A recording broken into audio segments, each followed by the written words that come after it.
Hi everyone, Rachel here from North Brisbane Psychologists. I'm just about to head off to the gym for my yoga class, which I like to do on Monday mornings. But before I do, I thought I'd share a little practice with you that might be useful in changing the relationship you have to your own mind and in seeing the nature of your mind more clearly. So the mind is full of images and perceptions and stories and concepts and ideas, many of which are, and I'd like to add fantasies, like imaginings of the future, many of which are not connected to reality. Now, this is kind of cool that our minds are so imaginative.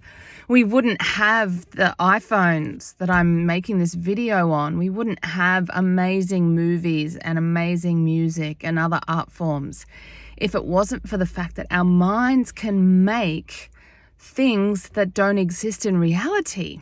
Everything that was ever made, every film, every artwork, was made in somebody's mind, or at least the start of it was made in their mind before it was made in any real tangible form. So it's so cool that we can think creatively and imagine things and fantasize about things.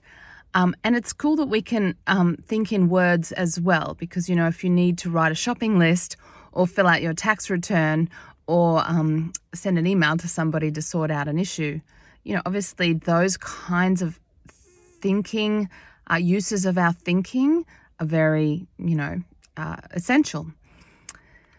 However, when we're not using our thinking mind to get stuff done, solve a problem, or create something new, our mind tends to go, and that's a lot of the time. We don't have to be doing that all of the time. And yet most people's minds tend to be busy and chattering away most of the time. I have met one or two people in my career as a psychologist who don't have any internal monologue, any inner dialogue. Can you imagine that they only think when they absolutely need to think? And one fellow said to me, it's like tumbleweeds in there.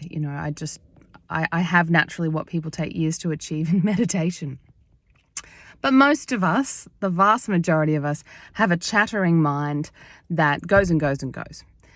And we need to really look back, and this is the practice I want to give you. It's quite helpful.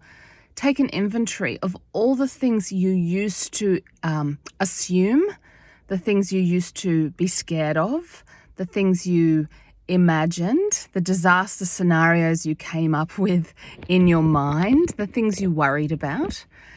And just spend a bit of time, pose it as a question, take a few days if you like, to reflect on all the things that you assumed or worried about that never happened. And I want to give you a quick example from my own life, and I feel quite vulnerable sharing this. But due to some aspects of my own personal history from when I was growing up, I arrived in adulthood feeling, fairly sure that I wanted to be a parent, that I wanted to have children. I had no particular demands about that or timeframes, but like a lot of people, I just assumed that, that's what I would do and it's what I wanted. But I didn't want a boy child. I was very scared to have a son.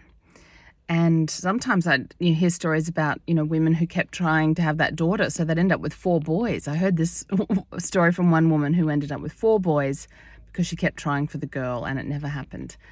And I remember thinking how horrible for her. Now, this is all before I had children. Fast forward to now, I'm 45 years old and I have 3 children, and one of them is a boy. And my son is 15 years old. When I found out that I was having a boy, I remember feeling such a mixed bag of feelings. And one of those feelings was fear. And based on my own personal history, I was really, really worried about how I would be with the son and how, I had all sorts of images and terrible fantasies in my mind of what it would be, as well as thoughts, like I only want girls.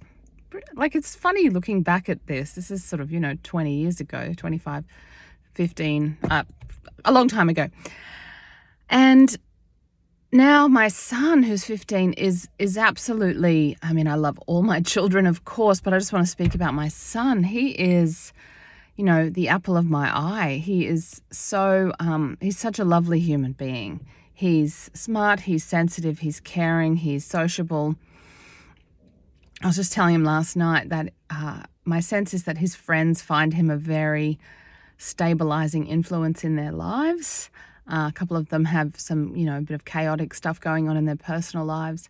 And people just like him, and his friends like him, and his boss likes him. And, when I think back to the image that I had in my mind of what it would be like to have a son, and the kind of negative assumptions and negative perceptions that I had, I'm embarrassed to admit, but that I had about men and boys, just as a generalized sort of feeling sense, and all based on fear, of course, as much of our phobias are based on fear. Many of our biases, are based on fears. Understandable that they were there, but absolutely not aligned with reality. I couldn't be more proud of my son. I love him to pieces. And yeah, just the contrast between what I once imagined and the reality of what I've got and the child that I've raised is just a world apart. I would love to hear in the comments below some examples of this from your life. What are some things that you've worried about or made negative assumptions about? It could be a job, a place, a person, a type of person, as in my example, which is males.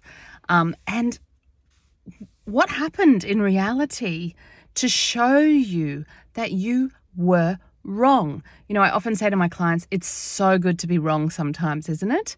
It's so, so good to find out that the thing you assumed, the negative conclusion that you had jumped to, was in fact completely wrong. So taking an inventory of things you worried about or negative assumptions you made that turned out to be absolutely a waste of your time and energy. I'd love to hear some examples below.